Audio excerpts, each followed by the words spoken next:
Bonjour, je vais compléter les cours que j'avais déjà donné, enfin que j'avais mis, les vidéos que j'avais mis sur ma chaîne L'Univers d'Anilou concernant l'interprétation des cartes du Grand Oracle français.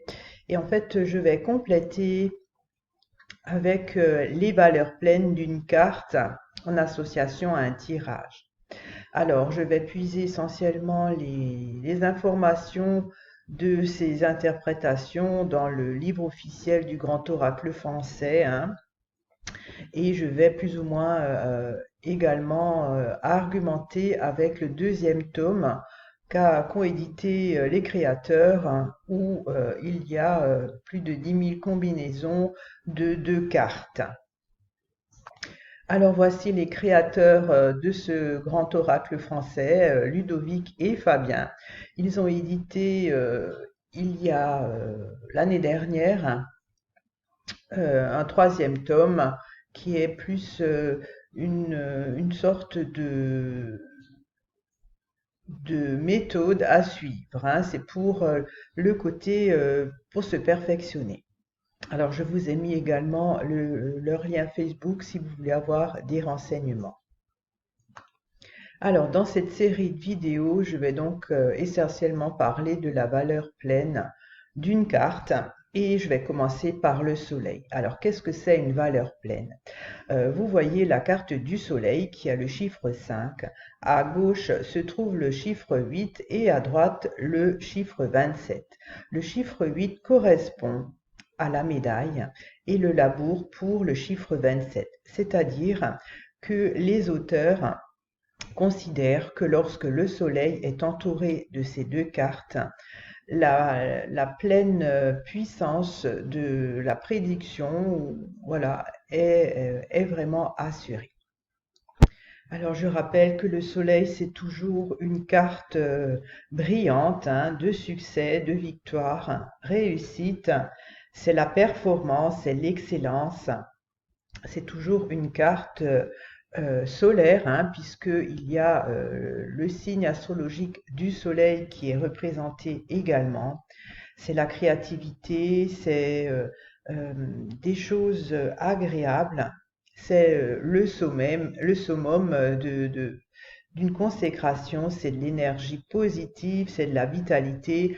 Vous pouvez voir également que la petite étoile, hein, qui gradue un petit peu chaque carte, hein, est tout à l'extrémité de la droite, donc c'est le top. Alors la carte, la médaille, qui est également du groupe de la famille Soleil, hein, donc quelque chose qui est assez brillant.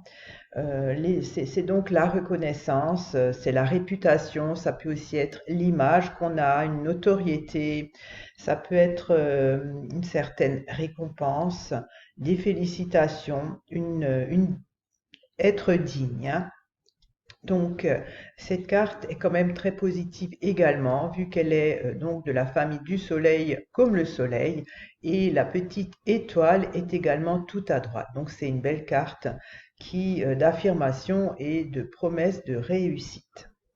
Alors, la carte 27, le labour, concerne toujours le travail, l'activité, c'est le métier, c'est le milieu professionnel, c'est la fonction.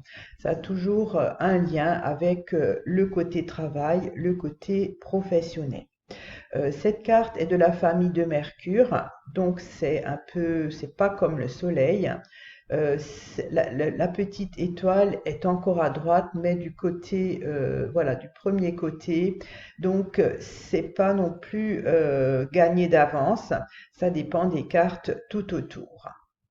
Alors, les auteurs disent que lorsque le soleil est entouré de ces cartes-là, donc c'est la valeur pleine du soleil, on peut indiquer qu'une réussite professionnelle ou un succès à un examen, à un test est vraiment confirmé, hein. Donc, c'est quelque chose qui va être acquis. Alors, je vais également aussi vous préciser les subtilités des cartes en fonction que le soleil se trouve d'abord ou après, hein. Alors, je vais regarder les informations dans le tome 2, pour également vous en faire part. Donc le soleil, c'est toujours une réussite, la médaille, une certaine reconnaissance.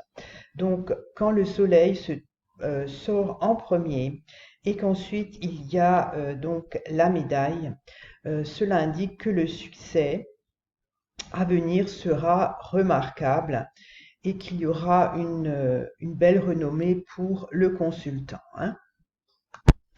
Quand la médaille se situe avant le soleil, cela signifie que c'est la renommée du consultant qui va apporter sa réussite. Alors il suffit qu'il a des connaissances qui lui apportent une réussite, d'où la différence, hein. C'est des petites subtilités toujours bon à savoir. Alors, quand le soleil sort et qu'ensuite vient la carte, le labour, pardon, ça indique que la réussite, donc le soleil, donc que le consultant aura, sera source d'une nouvelle activité professionnelle. Donc, il suffit qu'il passe un examen, qu'il termine une formation, et ça va aboutir à un nouveau poste au niveau profession. Quand la carte le labour sort suivi du soleil, ça signifie donc que le consultant connaîtra toujours un succès professionnel, mais dans son domaine. C'est-à-dire que il travaille, il a un travail et il aura un succès. C'est pas un changement de profession, c'est-à-dire que là où il travaille, il sera reconnu. Alors, quand la médaille sort suivie du labour, les auteurs expliquent que cette combinaison indique que les honneurs donc, qui sont attribués au consultant lui permettent de démarrer une nouvelle activité professionnelle ou de s'impliquer davantage dans son travail. Donc là, il y a la possibilité ou qu'il change de travail ou qu'il s'investisse plus. Ça pourrait également évoquer une montée de grade aussi, hein, d'après moi. Quand la carte le labour sort suivie de la carte de la médaille, la carte 8, cela peut indiquer que le consultant recevra des honneurs et la reconnaissance de son milieu professionnel, hein. Ça peut être voilà une comment dire, la médaille d'honneur du travail, une petite prime, des choses comme ça, hein. Faut voir s'il y a des cartes d'argent qui sortent autour. En tout cas, c'est donc avec cette combinaison, c'est une reconnaissance dans son milieu professionnel. C'est pas forcément non plus toujours financier, hein. Ça peut être une reconnaissance, une estime. Donc voilà, je rappelle la valeur pleine du soleil quand le soleil est accompagné de ces deux cartes, hein, le 8, la médaille, et 27, le labour. Il y a une réussite professionnelle ou un succès à un examen qui est assuré. Alors voilà, j'ai fini cette petite vidéo concernant donc cette valeur pleine pour la carte le soleil. J'espère que cela vous a un petit peu apporté des renseignements supplémentaires et je vous dis à très bientôt pour une autre vidéo. Au revoir.